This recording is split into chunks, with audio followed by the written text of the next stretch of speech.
भारत आज़ादी का अमृत महोत्सव मना रहा है और इस अमृत काल के शुभ अवसर पर हम इतिहास में झांककर आपके सामने ला रहे हैं राष्ट्र की ऐतिहासिक रोचक कहानियां।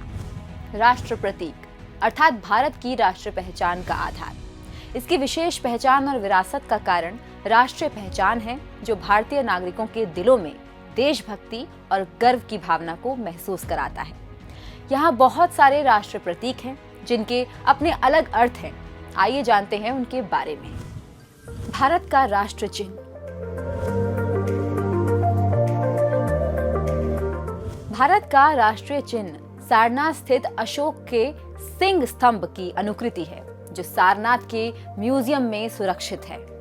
ओरिजिनल स्तंभ में ऊपर 4 शेर हैं, जो एक दूसरे की ओर पीठ किए हुए हैं। इसके नीचे घंटे के आकार के पदम के ऊपर एक चित्र वल्लरी में एक हाथी, चौकड़ी भरता हुआ एक घोड़ा, एक बुल और एक शेर की उभरी हुई मूर्तियां हैं। इसके बीच बीच में चक्र बने हुए हैं। एक ही पत्थर को काट कर बनाए गए इस सिंह स्तंभ के ऊपर धर्म चक्र रखा हुआ है। भारत सरकार ने ये चिन्ह 26 जनवरी 1950 को अपनाया। इसमें केवल 3 शेर दिखाई पड़ते हैं, चौथा दिखाई नहीं देता। पट्टी के बीच में उभरी हुई नक्काशी में व्हील यानी कि चक्र है, जिसके दाईं ओर एक बुल और बाईं ओर एक घोड़ा है। दाएं तथा बाएं कॉर्नर्स पर अन्य चक्रों के किनारे हैं। नीचे मुंडकोपनिषद का सूत्र सत्यमेव जयते देवनागरी लिपि में अंकित है, जिसका अर्थ है कि सत्य की ही विजय होती है। भारत का नेशनल बर्ड। सन 1963 में मोर को राष्ट्र पक्षी घोषित किया गया था, क्योंकि ये पूरी तरह से भारतीय संस्कृति और परंपरा का हिस्सा था। मोर शिष्टता और सुंदरता का प्रतीक है। मोर को राष्ट्र पक्षी चुने जाने का एक कारण इसके पूरे देश में पाया जाना भी है। मोर किसी और अन्य देश की राष्ट्र पक्षी नहीं है। इन्हीं सब कारणों के चलते मोर को राष्ट्रीय पक्षी बनाया गया। भारत का राष्ट्रीय पशु। रॉयल बंगाल टाइगर यानी कि बाघ भारतीय उपमहाद्वीप में पाए जाने वाले एकमात्र सबसे बड़े मांसाहारी पशु को भारत के नेशनल एनिमल के रूप में स्वीकार किया गया है। इसके शरीर पर चमकदार पीली पट्टी होती है। ये बड़े आराम से जंगलों में दौड़ लगाता है और अत्यंत शक्तिशाली होता है। ये भारत के बल का, गर्व का प्रतीक है। पूरी दुनिया के बाघों की आधी से ज्यादा जनसंख्या केवल भारत में पाई जाती है। National flower. कमल पवित्र भारतीय फूल है, जिसे भारत के नेशनल फ्लावर के रूप में स्वीकार किया गया है। वेदों पुराणों में प्राचीन समय से ही कमल के फूल को बेहद शुभ और पवित्र माना गया है।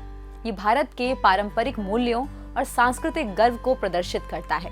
ये उर्वरता, ज्ञान, समृद्धि, सम्मान, लंबी आयु, अच्छी किस्मत, दिल और दिमाग की सुंदरता को भी दिखाता है।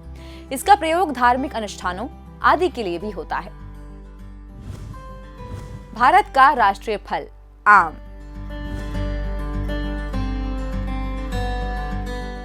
भारत के कई पौराणिक कथाओं में आम की ऐतिहासिक मान्यता और महत्व रहा है। इसको सभी फलों का राजा का दर्जा प्राप्त है और ये भारत के राष्ट्रीय फल के रूप में अंगीकृत किया गया है। भारत का राष्ट्रीय वृक्ष है बरगद। बरगद या वट वृक्ष को भारत के राष्ट्रीय वृक्ष के रूप में स्वीकार किया गया है। ये अविनाशी पेड़ माना जाता है, क्योंकि ये अपनी जड़ों से बहुत बड़े क्षेत्र में नए पौधों को विकसित करने की क्षमता रखता है। ये अपनी लंबी आयु और विशाल छाया के लिए प्रसिद्ध है। कई प्राचीन कहानियों में इसके महत्व का वर्णन किया गया है। ये पूरे राष्ट्र में हर जगह पाया जाता है और सामान्यतः मंदिरों के आसपास और सड़क के किनारों पर लगाया जाता है।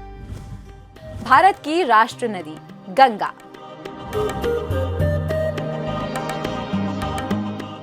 गंगा नदी भारत की सबसे लंबी और पवित्र नदी है, जो 2510 किलोमीटर के पहाड़ी, घाटी और मैदानी इलाकों तक फैली हुई है।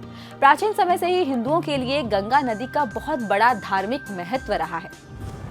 भारत का नेशनल एंथम यानी राष्ट्रगान जन गण मन। 24 जनवरी 1950 में संवैधानिक सभा द्वारा भारत के राष्ट्रगान जन गण मन को आधिकारिक रूप से अंगीकृत किया गया। इसे गुरुदेव रविंद्रनाथ टैगोर द्वारा लिखा गया था। इसे पहली बार 27 दिसंबर 1911 में भारतीय राष्ट्रीय कांग्रेस के कलकत्ता सत्र में गाया गया था। संपूर्ण गान को गाने में 52 सेकंड का समय लगता है। भारत का नेशनल सॉन्ग यानी राष्ट्रगीत वंदे मातरम। 1950 में वास्तविक वंदे मातरम की शुरुआत के 2 छंद को आधिकारिक रूप से भारत के राष्ट्रगीत के रूप में अंगीकृत किया गया है। इसको बंकिम चंद्र चटर्जी द्वारा बंगाली और संस्कृत में 1882 में उनके अपने उपन्यास आनंद मठ में लिखा गया था।